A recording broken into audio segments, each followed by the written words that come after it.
माता रानी फल देगी आज नहीं तो, माता रानी फल देगी आज नहीं तो, कोई माने न माने महामाया की माया, कोई जाने न जाने।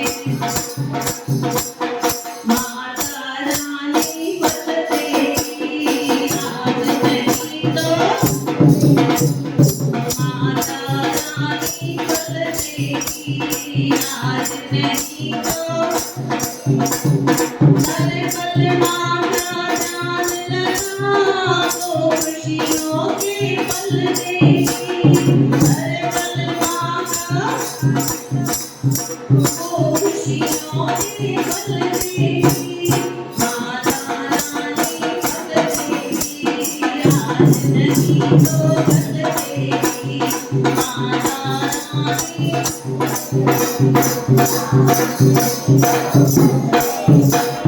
चंचल माँ के दर पे आ, माँ को अपना हाल सुना।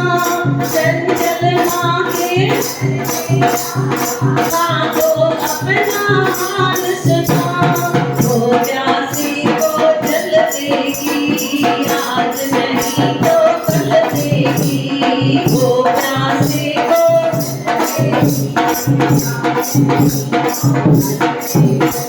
माता रानी फल देगी आज नहीं तो कल देगी, माता रानी फल देगी आज नहीं तो,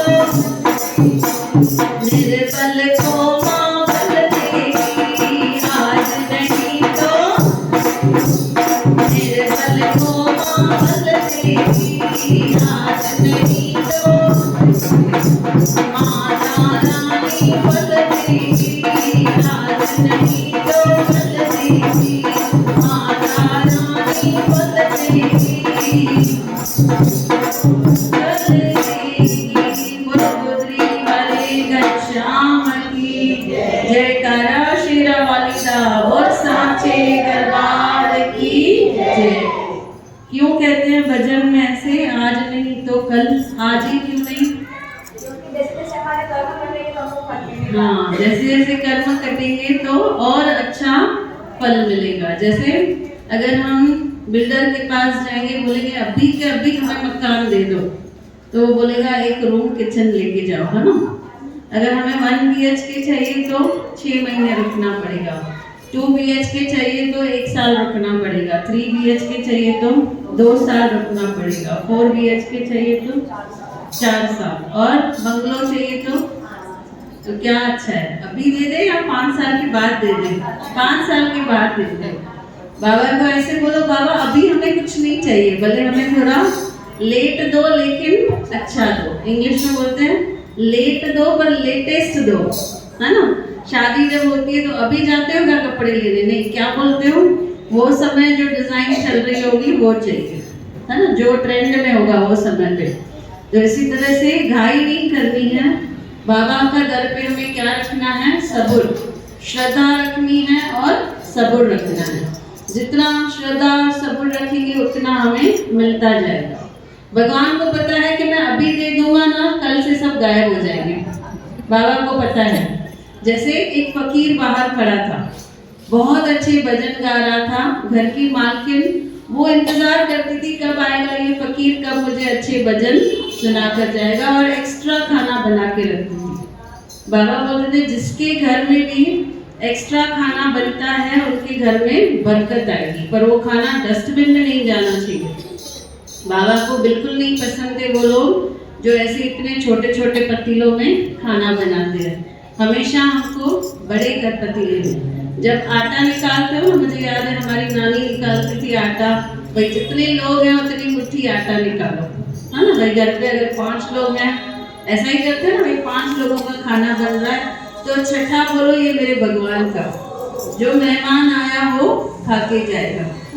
वागोली में भी धाम पे कोई जाके कोई मेहमान आ जाते थे तो बाबा को जाके बोलते थे बाबा नीचे खाना खत्म हो गया है, तो बाबा दिलाराम गुस्सा करते थे, भाई कभी भी हॉट पॉट्स खाली नहीं हो, भाई नहीं है ऐसा खाली मत छोड़ के आओ, कोई भी सामान कोई भी खाली मत छोड़ के आओ। 2 चपाती पड़े रहे, थोड़े चावल थोड़ी भाजी हमेशा रात को पड़ी रहे।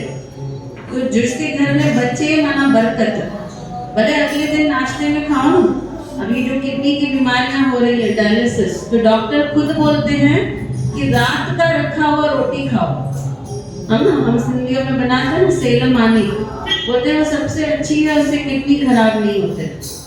तो जिसको भी यूरिक एसिड की प्रॉब्लम है, जिसका भी क्रेटिनाइन बढ़ा हुआ है, डॉक्टर बोल रहा है डायलिसिस करनी पड़ेगी, वो तो सचमुच में एक्स्ट्रा चपाती रात को बना के रखें, अगले दिन वही गर्म करके खाएं, तो किडनी का प्रॉब्लम क्या हो जाता है, कम हो जाता है। देखो हमारे जो बड़े बना के गए हैं वो वेस्ट नहीं है।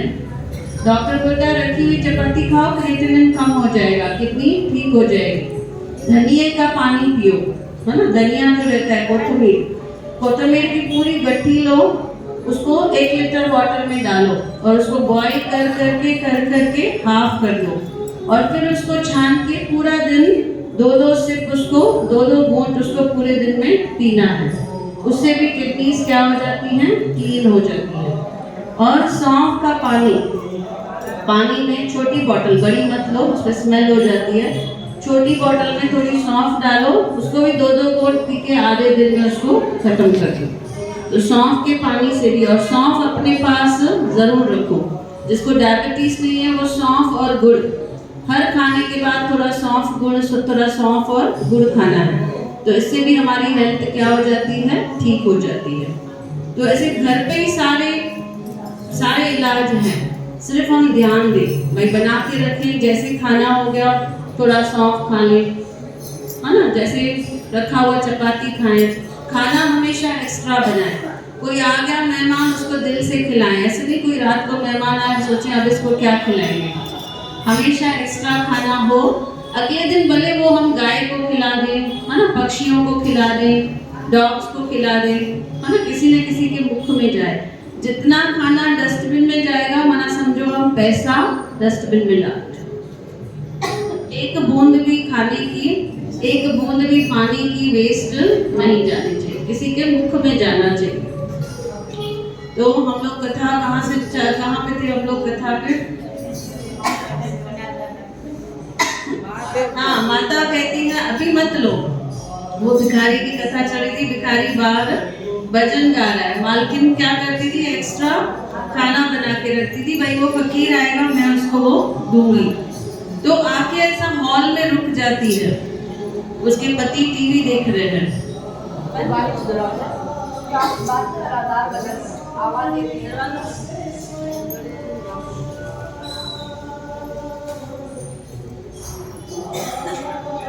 नए साल जो पहिरियों मंगल, नए साल जी पहिरीं चतुर्थी,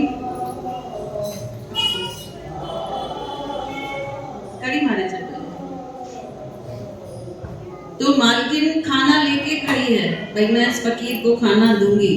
जो पति है वो बैठ के टीवी देख रहा है, उसको गुस्सा कर रहा है, जा ना जल्दी दे ना जाके उसको ये खाना दे लेके आ रही है उसके लिए। वो बोलती है रुको, मैं जैसे ही इसको खाना दूंगी वो अगले घर पे चला जाएगा और गाना गाना बंद कर देगा। वैसे ही भगवान सोचता है, भगवान के पास तो सब कुछ है, घर तो तेरे सब कुछ है, जिस देवे सो पावे। तो बाबा के पास भी सब कुछ है, जो हमें चाहिए ना, जिसको बहू चाहिए वो बहू भी बाबा के पास है, जिसको दामाद चाहिए वो दामाद भी उसके पास है, जिसको पोता चाहिए वो भी उसके पास है, किसी को घर चाहिए वो भी बाबा के पास है। बाबा क्यों नहीं दे रहा है? आज दे दूंगा तो कल से आने बंद हो जाएंगे। अभी भी ऐसे ही होता है, थोड़ी कुछ ख्वाहिश पूरी हुई 2-3 दिन गायब, है ना, 2-3 मंगलवार गायब। जैसे अभी कविता आदि को ये हुई है, पोती हुई है, 4 मंगलवार गायब। अभी आ रही थी, हाँ बाकी के साथ दवा खाने के लिए, हाँ, तो कुछ फंस गई। हाँ देखो, वरना कुछ न कुछ होगा कि हम नहीं पहुंच सकेंगे। हम तब तक आते हैं जब तक हमारा काम पूरा नहीं होता है, कोई भी मंदिर हो, हम तब तक जाते हैं जब तक हमें